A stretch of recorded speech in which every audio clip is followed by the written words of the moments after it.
Welcome to another episode of GQ Speaks, your go-to platform for insightful conversations, captivating stories, and thought-provoking discussions. GQ is a series of experiences, and we're just making sense of that as we go along. That is what we're doing here, one conversation at a time. So sit back, relax, and let's dive into our episode.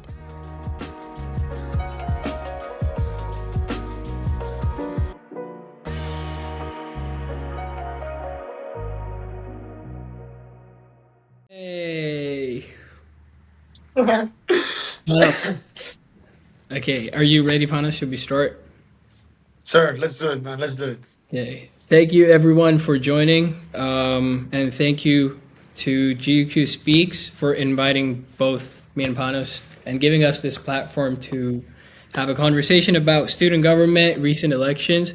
I'm going to start off. My name is Ali. I am a senior, so I'm graduating in like a week now.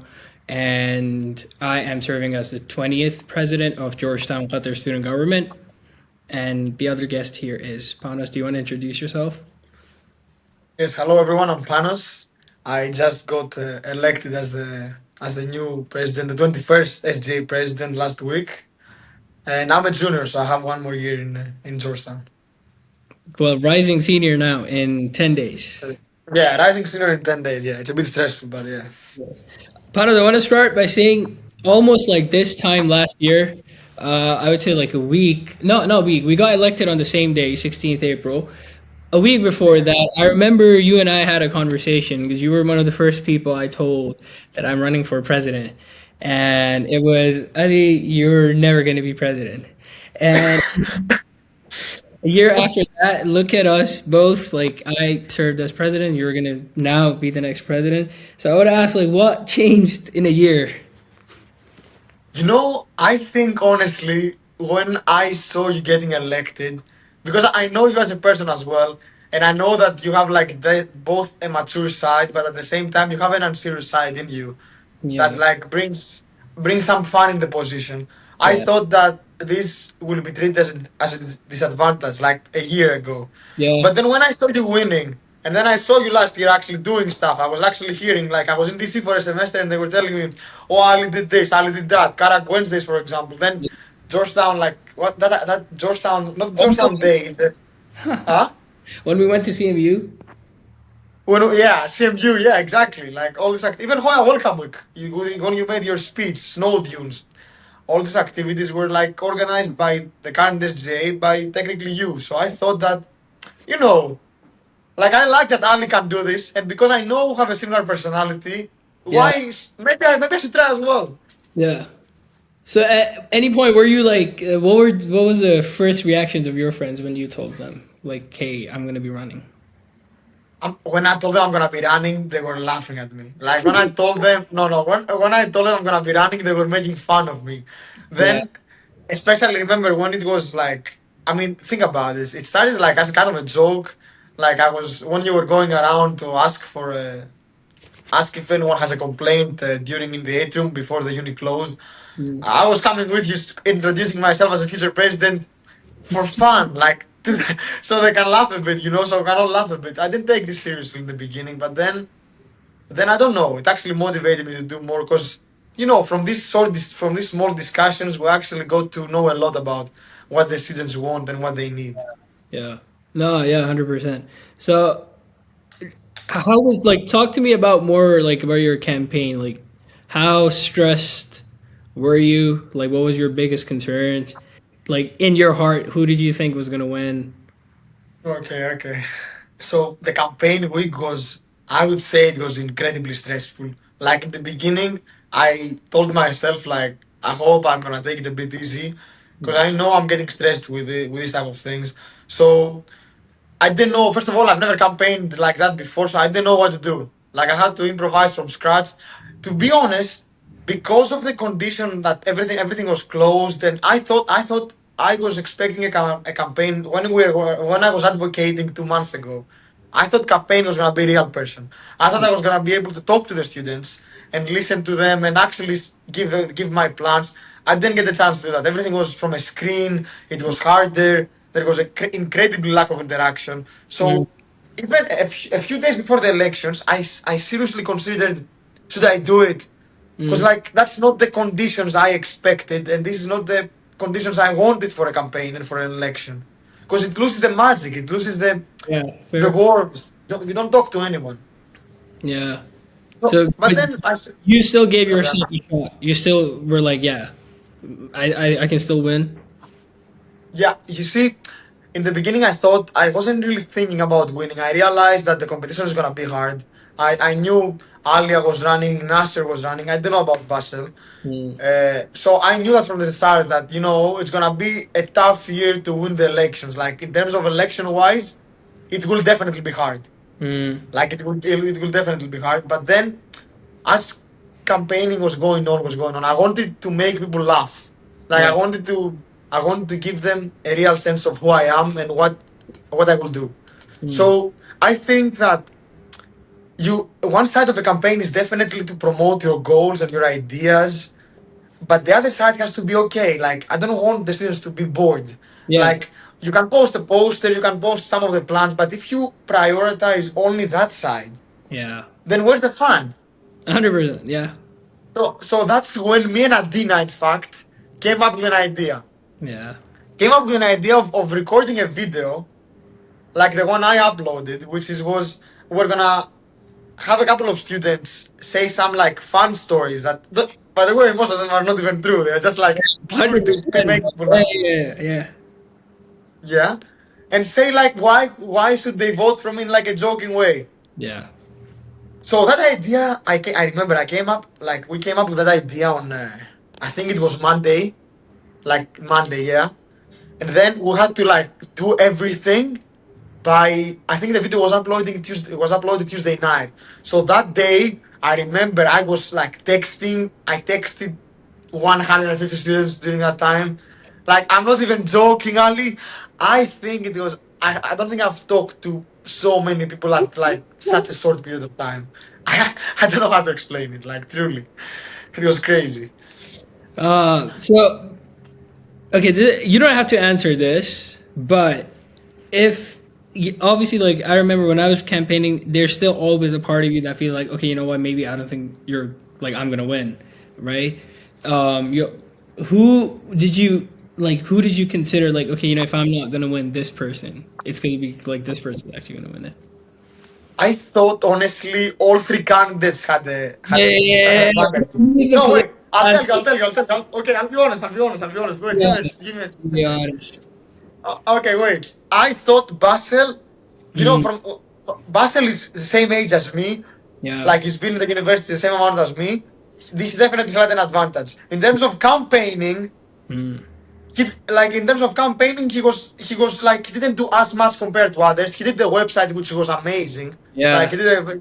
which was great by the way. I read over the website, but on these things, you don't expect too many students to actually join the WhatsApp link and read over the website. Like they're not gonna bother and do that.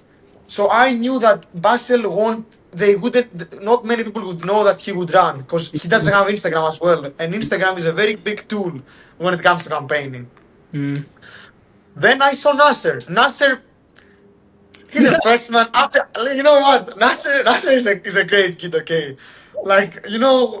I thought she has solid chances, honestly. Yeah. But after the debate, man, honestly, after I saw the debate, Yeah. that honestly, he goes. First of all, he was targeting me. But okay, that's fine. Okay, that's fine. It happens. It's the way. It's the way you talk. Like you need to talk under a certain way. You cannot be talking like that. Like he was trying to make a joke out of it, which is nice. Like there is fun definitely, but at the same time you need to stand on business on this type of things. So after that, I thought that some people would not would not like his behavior during the debate. Okay. Like it would be misinterpreted.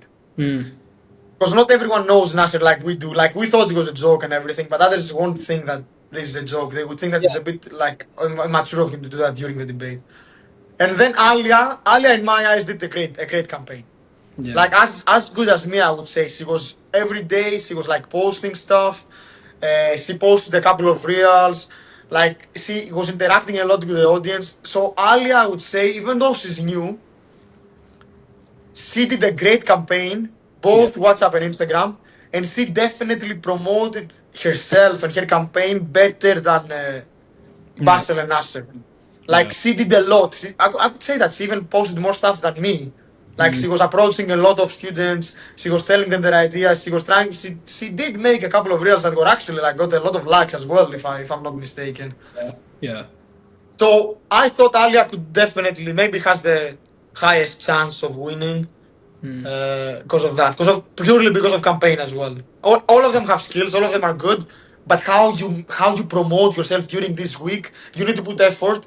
And I think I saw more effort in terms of like audience from Alia than Mm. what I saw from Basel and Nasser. Yeah.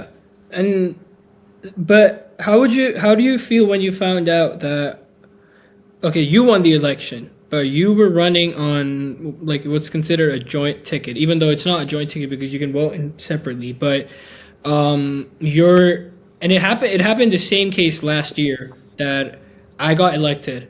And then the person that I was running with as VP did not win. Yasmin won. The person I was running with for PRO did not win. Algeria won. And it's the same case in your scenario. Masoon run independently, and who's the chief of staff? It was Malek and Bashar as PRO, right? You did not run with them on ticket, so you also have an SGA that campaigned separately. How do you look at that? Honestly, I knew that Malak and Basar campaigned together. Mm, And I knew that because I know them both personally. I mm, know like these two girls. I would say that I've had a couple of interactions, and I know that we can collaborate well. yeah. Like I know that at the end of the day, we shared already some ideas. I already had an interview with Malak before Mm, about Hoya World Cup. So I know these girls, and they look friendly. They look like they work, and most importantly, they look like they want the best out of the university, same way as I do. yeah. Now, Maysoon, to be honest, I have never interacted with, from what I remember. Mm, I don't really know her personally, mm, but I do think that because at the end of the day, SGAs, they all of them have the same mindset. All yeah. of them, no matter what the approach is, Mm, what's the goal. The goal of all the members should be the same.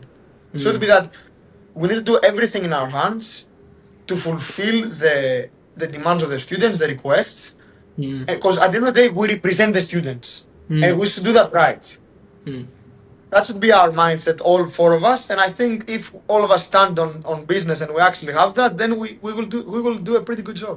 Yeah. Even though I don't know my son as well, I'm sure we're gonna talk about it more, and we're gonna figure a common path. And no, like I agree with you. I'm sure like Maysoon is the best candidate. I mean, clearly because she won. And in my case, like I cannot think of a better VP to have than Yasmin, even though I did not run with Yasmin on a ticket. And like so, like honestly, it's good that you have like full confidence in Maysoon, and also when you put confidence in them, you're putting confidence in the people who voted for them, and those are the same people that have also chosen you to represent. So what is the thing that you're excited about the most, like an initiative that you want to take, or in general something that you're very looking forward to, like over not I'm not speaking over the summer, like when you go back in August and fall when you start and when you're on campus, like what's one thing you're very very excited about? Um, do you mean in terms of like plans I have, In terms of or anything, in terms of like what do you think is going to be different in the regular GQ life for you now because you have this position? I think Ali being a president is it's all of us have students of like all of the students have sometimes they have ideas. Oh, I would want this better, or Mm, I would want this better, mm, or I wish that exists in Georgetown, that exists in other universities, and we don't have. mm, As a student, you might have like these ideas, but there isn't much where you can do because it's not in your power to do so. So I think the big difference now, walking in next year, I Mm. know that, not only my ideas, but other students' ideas, I can actually do something about it. I Yeah, can pitch in. I can pitch into Dean Ken. I can pitch into no to anyone because being a president carries a weight. yeah, Like it wouldn't be the same if you work as a student yeah, whereas if you work as a student body president. And I think you know that yourself. Like the power you have and the not the power in a bad way, the authority where you can actually have over the staff, where you can actually your word matters more, I would say, mm. because the title itself is gonna be a motive for them to hear you out more, especially if you go with a nice an idea where you can pitch it, where you can actually Yeah, present it very well with them. yeah. So I think that's the biggest difference. That's the biggest difference from last year. And with that, like, yeah, I do agree with you, but with that sort of influence, if you have over, like, if you reach out, if an email with, let's say, reaching out as president, I do agree with you, it has more influence, but then that also becomes tricky because if you're out of the 10 things that you receive, if you're reaching out with all 10, slowly that influence also loses value because I think that's probably one of the hardest things to do is that some things are just really, really difficult to pull off or are just really not possible or out of your scope. And you have to decide whether you still want to push it up to the administration or not. Because if you're constantly pushing up things and they're like, dude, like, we can't do this. This is not possible.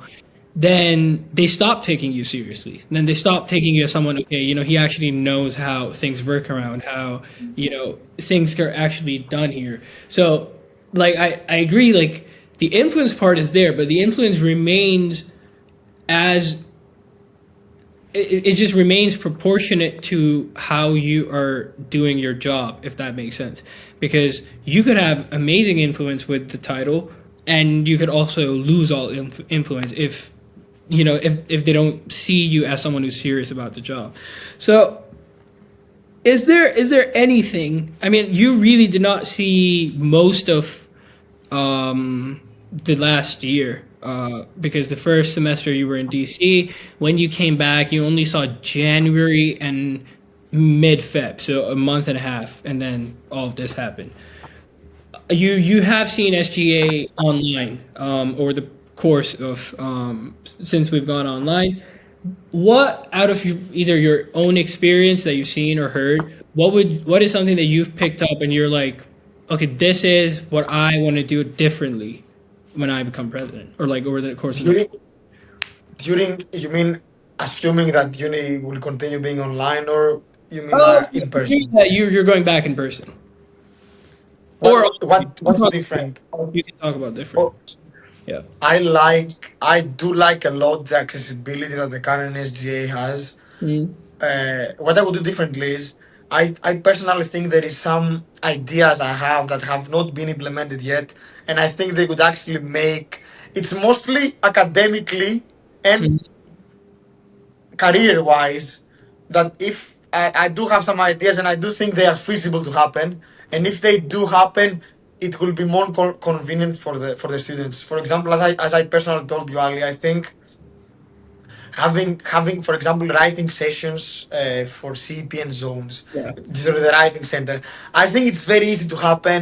And honestly, it's something that at the end of the day, most of the people in Georgetown apply for this kind of trips, and they don't. What's the structure? You never know what you did wrong.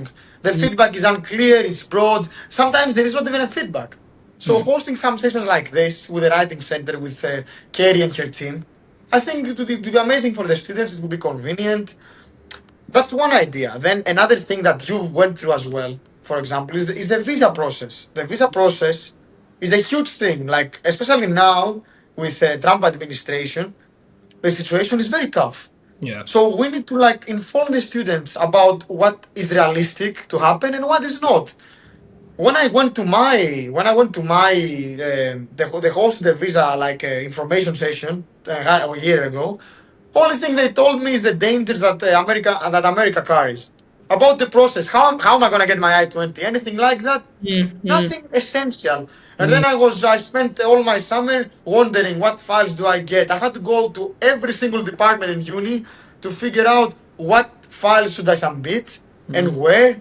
And like, it's a very complicated process. So we should look at that as well. And anyway, these small details, I think, that they are very feasible to happen.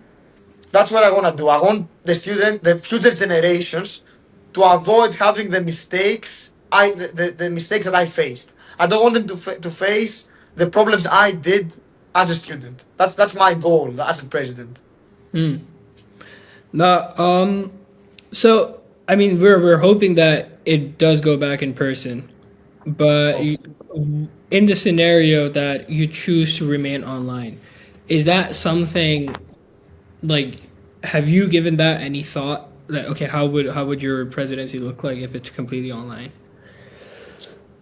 Listen, to be honest, I don't think anyone wants to imagine another a bit more time online, Yeah. because even like no matter, I truly think that we can definitely host some activities as SGA to make things more fun, but at the end of the day, like being in home would be, the students would not be attending these events, at Mm, least for the most part. And even the ones that they do so, they would still gonna go back because they are gonna be missing the community, the amazing community that we have. Like yeah. I will try, even if, no matter what the condition is, I will try to do my best to make the experience like good for the students. I know for as online, I didn't really spend too much thought on it because I really believe that we will be going back, and hopefully, man, that's gonna happen. Because even me, I hate this. What we're doing right now is really not nice, Yeah. and Yeah. it's it's not the best situation for anyone, I'd 100%, say. bro. Like and I really hope like you actually get to be in person because it is pretty sad. Like we the whole campaign could have been in person. We could have had a debate proper in person. Even though like I'm really really grateful for our community that somehow we still managed to pull it off no matter how it looked. The fact that we still somehow had 300 something votes out of 520. That was great. Yeah. Regarding that now, this was something that was told to me when I became when I became president. We had a similar amount of votes like in the last election as well. The last election was 297, and this election was 307. So like 10 more votes this time. Wow. Roughly Okay. more, 10 increase point, roughly similar amount. And what was told to me was like, at the end of the day, the number, let's say in your case, of total amount of students at Georgetown is like 527, right? Yeah. You still have 200-ish students who did not even like say their opinion on it, right? How do you now loop in people to be like, okay, Panos is the president of GQ SGA, especially people who either are not concerned about SGA, do not really look into SGA, or also people who've not voted for you, who voted for other candidates as well. What I would say in this is that I knew that, of course, winning it wouldn't secure me 100% of the votes. But when I was campaigning as well, what I told the students, I never asked. Like it's not like I would never pressure anyone to vote for me. Emotionally, never. Like I would never do that stuff. I would inform them that I'm running, and like if they can vote for me, I would appreciate it. But I would never pressure them. At the end of the day, no matter who they vote, and even I like it's their choice, and I would still represent them in the case I win. Like okay, I won the elections. No matter if you didn't vote at all, if you vote for someone else, I will be there for you. Like I will be there to represent you, and that's the job of the president. You are winning. You are winning based on who gets the most votes. But that doesn't mean all of a sudden you ignore the population that didn't vote for you. Of course not. Like as a president, as SGA in general, you need to stand there for everyone. Now, how would I make for the ones that didn't vote? How would I let them know? Yeah. I think honestly, some people actually do know that SGA. Like we, all of us, did our best to inform everyone from every platform. that there is SGA elections. So I think everyone wants to know. Not everyone wants to know. Everyone knows kind of Hmm. because like they are on social media. They do know that the elections are there. They Yeah. just choose not to vote. Some of them, that's respectable, understandable. But Percent. Yeah. for those people, for these people as well, I will reach out individually when hopefully when we all get back. I will reach out individually because one thing about me is that I'm very accessible from everyone, no matter where they are, no matter like where they are from, where what background, no matter like I will be there for them. I'm accessible, so I will reach out, and hopefully anything I can help them with, they will tell me. Yeah. That's what I count on. We're also most probably because now we have the class of 2030 as well. Hmm. And with the current SGA, we already set up their WhatsApp pages, so we'll probably share this with them as well. What do you have to say to, I mean, class of 2030, not, who couldn't, who, I mean, not even just like not woke, but have no idea who this guy Panos is, and when they come in and they're going to be like, oh yeah, there's a guy named Panos and he's our president. Do you have anything to say for them? You know how it's actually funny. I have a good story. When I was campaigning, I was actually trying to text individually a lot of people, letting them know that I'm running for president. Mm. And because like usually you might not know every single person in uni, Yeah. I see like this person has like 60 common followers. So I sent them because I assume this person is gonna be in uni. So I remember that it was like two or three of them. They told me I'm in class of 2030. and I was and I'm saying, no way, like how did that even happen? And they already established themselves and everything, and they were actually giving me ideas of like were asking me questions of how elections look like and what I can do as a president. They were actually like with one student, I Nice. had a full discussion about elections. Yeah. But I think for the new batch, I definitely think in Hoya Welcome Week, I will introduce myself there the same way you did it for the class of 2029. There will be an activity organized by SGA, or hopefully, and this is where I will like introduce myself, the whole team, and let them know that this is your current SGA. Yeah. You can reach out to us anytime. But I think Hoya Welcome Week for the new batch is a big game because they are not even in uni yet. This is when they come into uni. There, you introduce yourself same way as you guys did, and I think you did a great job doing that last year in Hoya Welcome Week. So, is there anything that you're sort of like afraid of? Like, are you afraid of messing up? Are you afraid of like, oh, what if this goes wrong? What if I don't do this? Or I'm afraid of failing the expectations. You yeah, know how many messages I got when I won saying like you won, you better do good now. Like of course in a joking way, but there is expectations I believe because I set up these expectations. So my biggest fear, man, would be that I won, and then they said, and then people after I throughout the year, people would say this guy won for nothing. Like he did nothing that he promised, or like he wasn't a good president. He wasn't a good representative. Because this stays, and I wouldn't want that because that's the whole point of running. So that would be my biggest fear that I don't do my job well. Essentially, yeah. I don't do what I promised. Like just disappointing the community.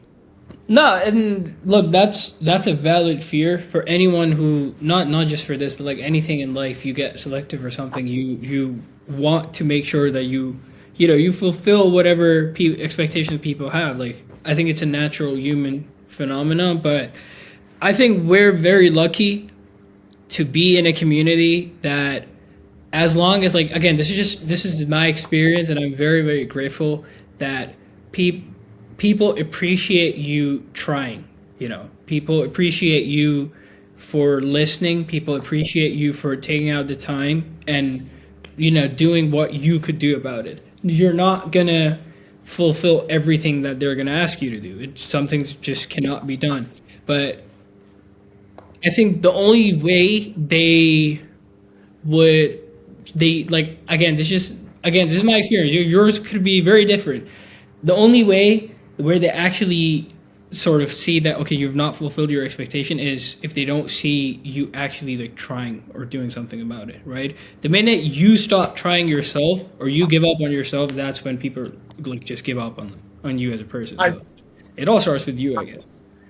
I agree with you, but I do have a question for you as well on that sense. So let's say they see someone, and you were a president, so you know better. Let's say people see you trying, and Hmm. like they see you actually putting in the effort, Yeah, but then somehow results are not there, or the expectation still like it would be this person tried, but he couldn't make it. So 100%. are you? Did you face that problem as well during being a president that you got like characterized by this stigma technically? Yeah, yeah. Like, And I can assure you, like, I can assure you, it will happen over the course of next year to you as well, and it will happen the year after that. It will happen with everyone. It will happen to anyone who's set out to do something that you cannot always, no matter how hard you try, no matter whatever alternative route you're trying to find, like something just don't happen. When homecoming happened, we did everything we could to make sure it doesn't get canceled, right? To like we both Yasmin and I, like we even went all the way to CMU. We met with the CMU dean. We did everything we could, right? It didn't happen. There's a part of it that I think it frustrates you a lot, because there will be times where the information that you have, or the things that you could see, or how things are sort of playing out, that's not automatically visible to everyone, right? So in your case, you're actually trying and doing everything, but that is not sort of sent out to everyone. So people sometimes just be like, hey, Panos, you're not trying or doing anything about it, no matter how hard you're trying. And that is unfortunately a liberty that you have lost the minute you've said that you want to be president. It is honestly, like I've spoken to so many people about it, and all just said the same thing, like it is what it is, right? That person nominated and elected you to the position, and they have the right to come to you and be like, Panos, I voted you for this, you're not doing this, right? You can go on and justify and explain, like, no, like I'm trying, I emailed this, but they have the right to remain with their complaint. And it is hard, it is tough, because there will be times where you have actually tried, you've tried every door possible, you've given them as much support as you could, and it does not happen. I think the thing a smart individual does then is to not let that thing hold on to it, like in the sense that you just give up and be like, you know what, I can't do anything. And no, you admit your defeat, like, I'm sorry, I could not do anything about it, and you move on. You can't sort of. I remember after homecoming, like, I spoke to Yasmin and Dean Ken about it. Like, I was devastated after homecoming. Like, honestly, I wanted to give up. I jokingly said to Dean Ken, like, you know what, like, at this point, you guys are gonna make me like write my resignation letter. Like, you're not letting me do anything, right? It got canceled 2 days before we had everything done, but I just realized, like, okay, you just gotta accept defeat and move on. Like, you have, I don't know, back then I had like 7 more months of presidency. So I guess like that's one thing you would have to do a lot. That sometimes, look, okay, I tried, I failed, I still have 5 more months. I still have 520 other students that have something. So just unfortunately, you can't give up now. Like, you don't have the liberty, no matter how tired or how many defeats you're going through again and again, because you can only stop when your office like tenure ends. That's when, if someone is coming to you with the complaint, you have the liberty to be like, you know what, I'm not going to do anything about it. Up until that, bro, you can't. Like, no matter how bad you're feeling that day, no matter how sad or stressed out you are, unfortunately, you've just lost that liberty. But it keeps you going. It's a good thing. It's a blessing in disguise, because it actually makes you, you know what, let me open my laptop again. Let me actually try to do this at least. The best thing to have after a defeat is like another opportunity to do something else. So it will happen. It will happen. Like, I'm not going to sugarcoat it. It will happen. It has happened to me. It will happen to you. It will happen to everyone who comes after it. But it's a part of the Georgetown experience. That's what they keep on telling me. what about the communication, Ali, when it comes to staff? Like how, like you make like homecoming as well.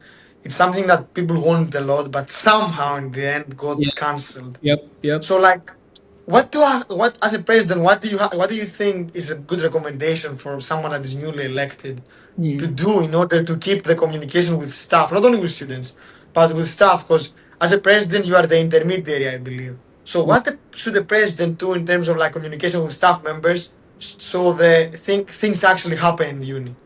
See, the thing is, homecoming is a very extraordinary circumstance because it wasn't canceled by our staff. It was canceled by Oh, CMU. So very, very different scenario. That's why we really lost any leverage we had because CMU is not going to listen to the yeah. students at Georgetown, right? Um, in the scenario, like there's something that really you want to happen, and the staff is not letting it happen. You actually like the way I look at it is like you have to play the cards that you're dealt with, and then you have to come up with the best possible thing that you could do then. Okay, so I'm very, very blessed that our staff on campus is very reasonable in, I would say, in generally in overarching scenario they are very reasonable. When they're saying no, it has a strong reasoning behind it. So I would always approach everything first with the staff. Like, okay, you walk in and you hear them out like completely, okay? And usually by then, if the no, it is usually a convincing, like, okay, no, this is actually a plausible reason that this is not happening, okay? And then it is your job to translate and spread that message appropriately so there aren't any misinformation or communication between communities.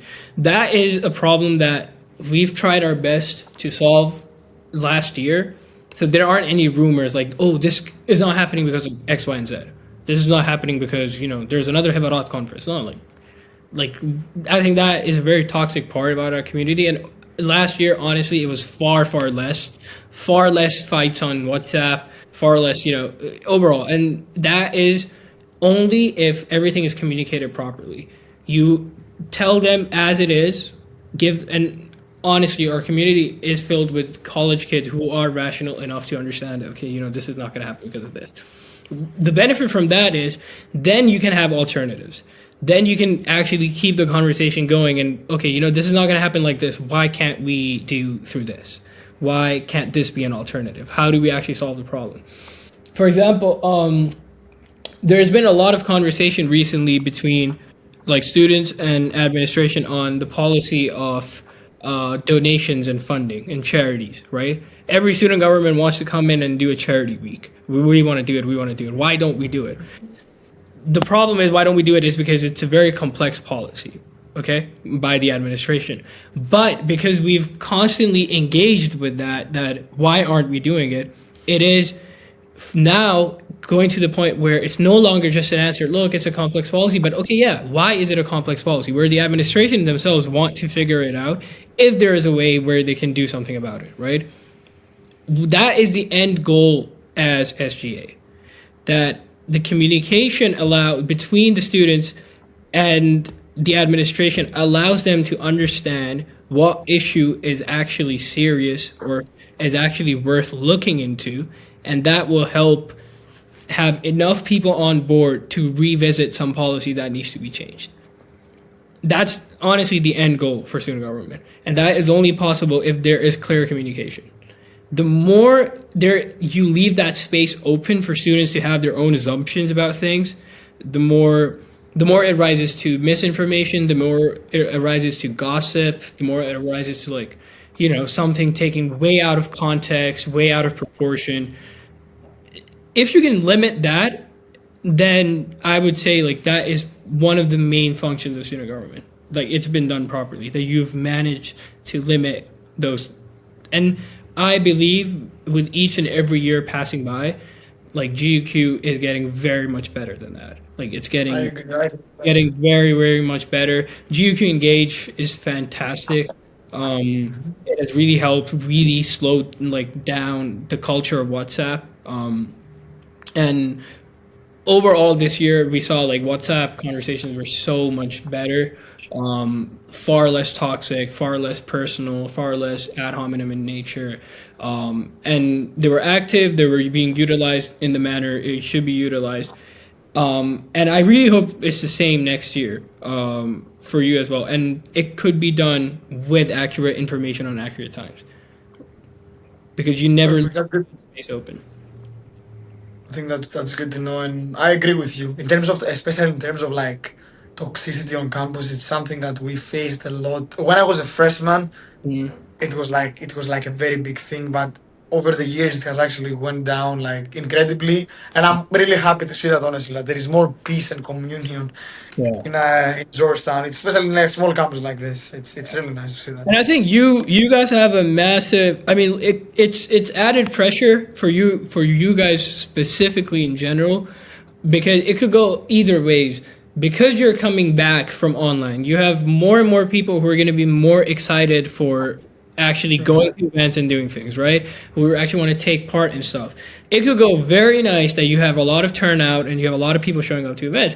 It could go horribly wrong as well, where people are like, why isn't he doing enough? Why isn't this happening? Because if you have more and more people wanting to join, the expectations keep on getting higher. So it is a much bigger reward because you have a community that wants to engage and wants to go, but it's also much higher risk because now they just are probably going to expect so much more. Agreed. Let's see. Let's see. I'm excited, honestly, man. I'm really excited to see what's gonna happen. It'll be And yeah, no, man. I wish you the very best, because I mean outside of this, we're still friends. We will continue to stay friends, even though I'm leaving. I won't get to see how good you perform as president, but like I have immense faith in you. Honestly, I've said it before in the campaign as well. Out of the I forgot to tell you this. When I first joined as president back in September, a question that was asked to me by Dean Kent and Uday was, how would you measure if if you've done a good job as president? And my answer was, by if the person who's going to be next is, one, the election is going to be competitive, and two, the person is a person of good quality. Because to me, that would show, if it's competitive, that means I've done enough for people to actually consider the position, like, hey, I actually want to do this. This seems like a great thing. And the quality of the person who succeeds is that someone of a quality that shows like, oh, okay, it was him, and then after that it was not like it's Hugh Panos. So and I've checked both of those boxes. I'm very happy that you got elected as president, and I'm very, very happy that the quality in the campaign as well, the quality in all four candidates. Honestly, I know you're my friend, but if any would have won, like, to me, I would have been really happy. So no, man, thank you so much for joining this. I wish you nothing but the best. We will meet off camera where we will talk about a lot of other things. But I have my handover meeting with you.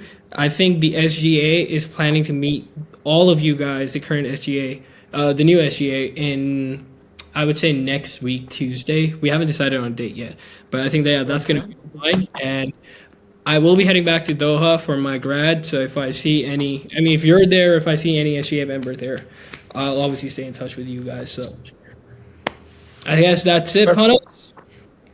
thank you, man. Thank you.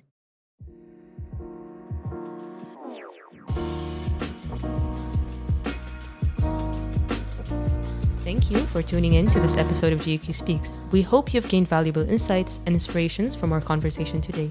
If you enjoyed this episode, please don't forget to follow us on our Instagram page at GQ_speaks, and be sure to leave a review on Spotify to show your support.